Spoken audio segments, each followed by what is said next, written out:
So let's get into the details here of Hillary Clinton's record, because you use a couple of adjectives there, ranging from problematic to reprehensible.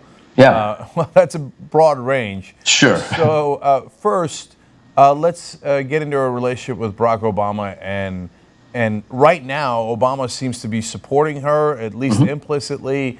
Obviously, picked her to be Secretary of State. They seem to have a very warm and cordial relationship.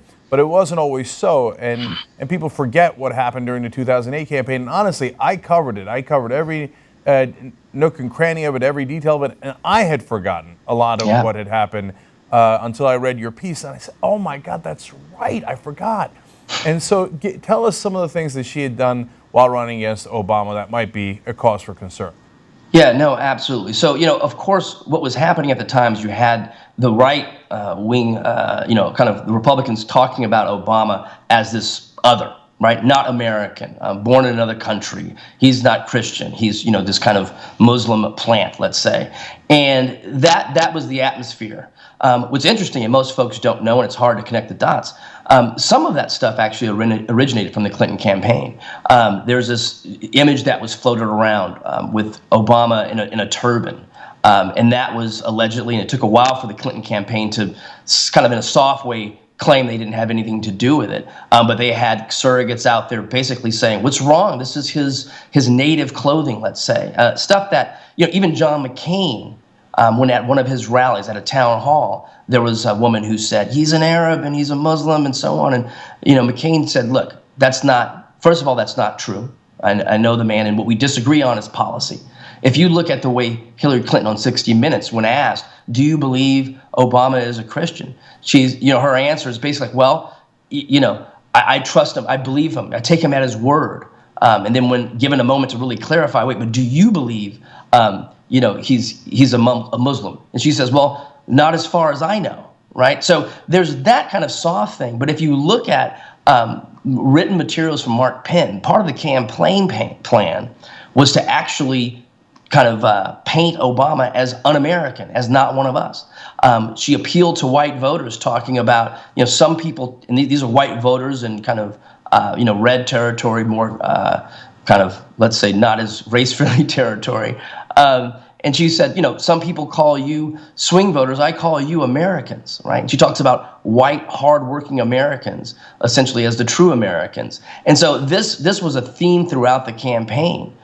There was the hanging around Obama's neck of Jeremiah Wright, which many believe, and there's some evidence to suggest that whole frame came into play as a result of the campaign. But, essentially scaring white America. Here's a black pastor who's not unlike most black pastors, who are fiery and speaking truth about the history of race in this country, and what politicians have done to black people over the years. Just speaking very frank about that, that gets spun into something to scare white America. Clinton plays right into that, supports that, even if it didn't come from her. Like I said, it looks like it came from the camp. But lifting that up and using that. And the irony is, if just a few weeks ago in Harlem, Hillary Clinton, surrounded by a lot of very powerful black folks, basically goes in on Republicans, saying the idea that they're going to hold up a Supreme Court justice nominee from Obama, that this is racially tinged and it's coded language. Well, this is exactly what she did in 2008. And not only is there kind of a pattern, if you examine it, you can look at actually emails from Mark Penn. You can see that this was a part of the strategy.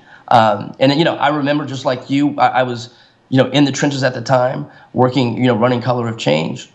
And it was very clear what was happening. I think it's important for black Americans and white progressives to actually look at what happened and have Hillary, if nothing else, be accountable to that. She can speak to that. She can say, this is what we did in the campaign context. I'm sorry, I screwed up. But don't act like Republicans do this kind of thing and you don't, when the record is very clearly suggesting otherwise. Yeah, and we're not the only ones saying this. Back during the campaign, as you point out, media figures had quotes talking about her talking about hardworking Americans being white Americans. They were very clear on that. And then Bill Clinton, in a speech in West Virginia, talking about how we're going to represent people like you, largely referring to a white audience. And again, it's not just us, the media at the time, saying that is very clear, coded language. saying, Yeah. "Hey, we're going to stand up for white folks," and Right. that's pretty tough stuff, right? And then the one I didn't know is the one you've now mentioned twice, the Mark Penn email. I didn't have it back then. It's from March of 2007. This was Hillary Clinton's chief strategist, and I just want the audience to get a sense of what their internal planning was, because here's the email itself, right? He says, referring to Obama, his roots to basic American values and culture are at best limited. I cannot imagine America electing a president during a time of war who is not at his center fundamentally American in his thinking and in his values. Yet, remember, this is not a Republican memo. This is Hillary Clinton's chief strategist when running against Barack Obama. Let me finish now. He says, every speech should contain the line, "You were born in the middle of America," to the middle class in the middle of the last century. Let's explicitly own American in our programs, the speeches and the values. He doesn't. Yes. Now, all right, I guess if you're going to be enormously generous to Mark Penn, Hillary Clinton, the people who ran this strategy, you would say it's because his father is from Kenya and hence we're going to paint him as the other. If you were less than generous, would you think that this had something to do with race? Right. No, I think it absolutely has everything to do with race, right? It's when you talk about white, hardworking Americans as the true Americans, that's about as specific, to race as you can get. And when you're willing to exploit the understandable fear of America dealing with, folks who, for a variety of reasons, or let's say, out to get us, you're trying to paint someone who is clearly American. This is a country of immigrants. So if you're going to look at someone who has Kenyan ancestry, he's a mixed race person, and you're going to use that, if your value system allows you to use that against him in order to build and maintain power, that says something, right? That's a problem. And that's what I think, when you look at what we need in terms of leadership, we need folks, in my opinion, right, who aren't going to go to that kind of low. Because if you, on the one hand, believe, yes, this country has a troubled history and we're trying to fix it, how can you be fixing it when you're actually a part of maintaining the same problem, right? It's just a place that you shouldn't go during a campaign period. I think it has everything to do with race, but really I think it has to do with what, as a politician, you're willing to do in order to ascend in terms of power. And to me, if you look at in the present tense, I think I think is a great example is Clinton's support of Rahm Emanuel. Several months back, she's with Black Lives Matter activists, talking about how what they're saying is right, is on point, and how she goes on and says Black Lives Matter. We need to keep saying it. People need to believe it. And then when actually Black Lives Matter activists and others are saying, wait a minute, this is in the context of Laquan McDonald, who was killed by Chicago police. It was covered up by Rahm Emanuel's administration. Look, he has, his hands aren't clean at all. And when Black Americans and others are saying, okay, we need to hold him accountable, he needs to be out of office as a result, she uses her power to say, actually, I support Rahm Emanuel. I believe he will do the right thing for Chicago. So it's, it's saying one thing on the other. The rhetoric is good, and then doing things in another opportunity, basically validating someone who's actually a problem in terms of the movement for Black lives. So it's not just history; it's actually present day. So, James, that really goes to the heart of the Hillary Clinton issue, whether it's on race or anything else, which is anything authentic about this? And if it's not, then how can we trust that she's going to do anything she says, whether it's for African American community or for any community, right? So it's interesting you mentioned Laquan McDonald, because I noted that during her South Carolina victory speech, she mentioned all these people who had been killed, African Americans who had been killed in different states, and she mentioned their moms. And I said on the air while we're doing live coverage of it, well, that was a powerful moment. But I noticed that Laquan McDonald was missing, and I thought, why? That's a very, very prominent case. And then I read your piece, and I was like, oh, of course, because she's supporting Rahm Emanuel. And he covered up Laquan McDonald's, honestly, murder for over a year. His office knew about it, and then they didn't let the public know about it. They didn't take any action on it for his political gain. She supports him anyway. She conveniently leaves that out. It's not like she doesn't know she's leaving that out. And then one of our viewers pointed out after our coverage, that every person she talked about that was killed is in an upcoming primary state. It is so deeply political So this is a relatively minor point, but it connects to this issue we're talking about of saying one thing out front and doing something else behind the scenes. That I want to go back to Reverend Wright for that reason, because she says, he wouldn't have been my pastor. She goes along with the criticism of Reverend Wright during 2008. But you point out, again, two things I did not know. One is that it turns out the Clintons had also had Reverend Wright over, but she left that part of the equation out.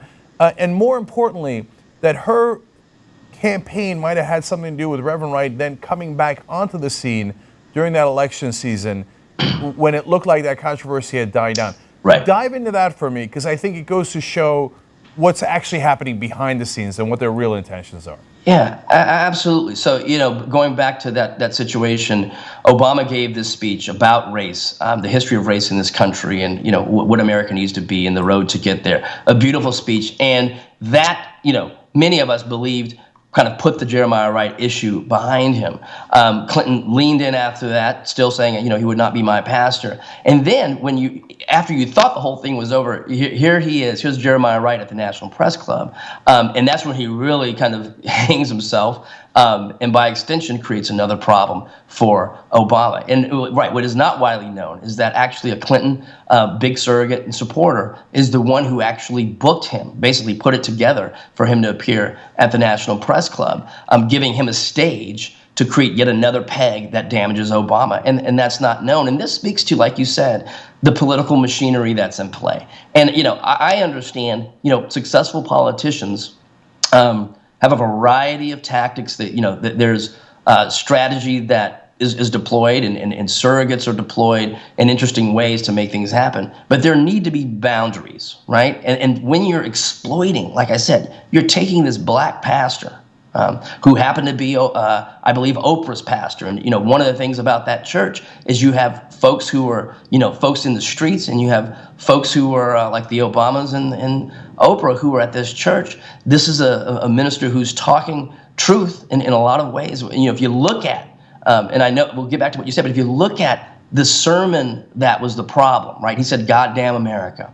But if you look at what preceded 6 minutes before that, he goes through all the ways in which America is not living up to America's promise. And would God be looking down and saying, "God bless America"? And that's the context. He says, "God damn America." So you've got this, shortened soundbite that's used to bang up Obama, and then strategically used again by a Clinton operative to bang on him again. And that, it's divisive. It's scaring white Americans. It's actually setting the stage for Republicans to go deep. One of the problems here is, once she loses and once Obama becomes president, she's basically validated all of this horrible stuff coming from the right, right? She's made it very hard for the first, black president to engage on any issues that seem like they may be about race. You already have white voters who are worried, when he gets in office, is he going to be favoring black Americans? Well, he becomes more hemmed in, more limited in his ability to do work on, say, criminal justice reform or police accountability, because, you've got a Democrat, you've got a leading Democratic figure who's basically with the Republicans, in effect, making it very difficult for racial progress to be achieved. So it's really, like I said, I understand politicians doing what politicians have to do, but there have to be lines. At least that's my opinion. Yeah, and you mentioned it hems him in when he is president, and it validates the Republican framing. But you skipped over an important part: the general election. Because Hillary Clinton is now saying, "Hey, Bernie Sanders shouldn't run against me, shouldn't say bad things against me, because it's going to hurt me in the general election," or her supporters are saying that.